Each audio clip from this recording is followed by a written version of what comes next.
बिस्मिल्लाहिर्रहमानिर्रहीम। नाज़रीन, मसला ये पूछा गया है कि आड़ती हज़रात किसानों को कर्ज़ देते हैं और किसानों को कर्ज़ देकर वो इस बात पर पाबंद करते हैं कि जब आपकी फ़सल तैयार होकर कट जाएगी तो आपने हमें ही फ़रोख्त करनी है, हमें ही बेचनी है, आपने किसी और को फ़रोख्त नहीं करनी।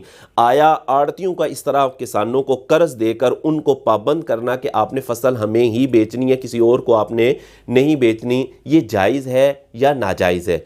तो इसका जवाब ये है कि ये आड़तियों का इस तरह किसानों को कर्ज़ देकर उनको पाबंद करना कि तुमने हमें ही फ़सल को फ़रोख्त करना है, ये सूद है, ये नाजायज़ है। इसकी वजह क्या है? इसकी वजह यह है कि अगर आड़ती जो है वो किसानों को इस तरह कर्ज़ देकर पाबंद ना करते, बल्कि किसानों की मर्ज़ी होती कि जहाँ पर उनको अच्छा रेट मिलता है वहाँ पर जाकर वो उसको बेचते, फ़रोख्त करते, तो ज़ाहिर है उनका रेट अच्छा लग सकता था।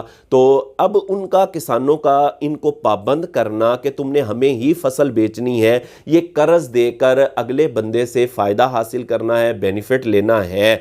और कर्ज़ देकर मकरूज़ से बेनिफिट हासिल करना, फ़ायदा हासिल करना, नफ़ा हासिल करना, ये सूद है। जैसा कि नबी पाक अलैहिस्सलातु वस्सलाम की वाज़ेह तौर पर हदीस मौजूद है, मेरे आका सल्लल्लाहु अलैहि वसल्लम ने इरशाद फरमाया कि कुल्लु कर्दिन जर्रा मनफ़अतन फ़हुवा रिबा।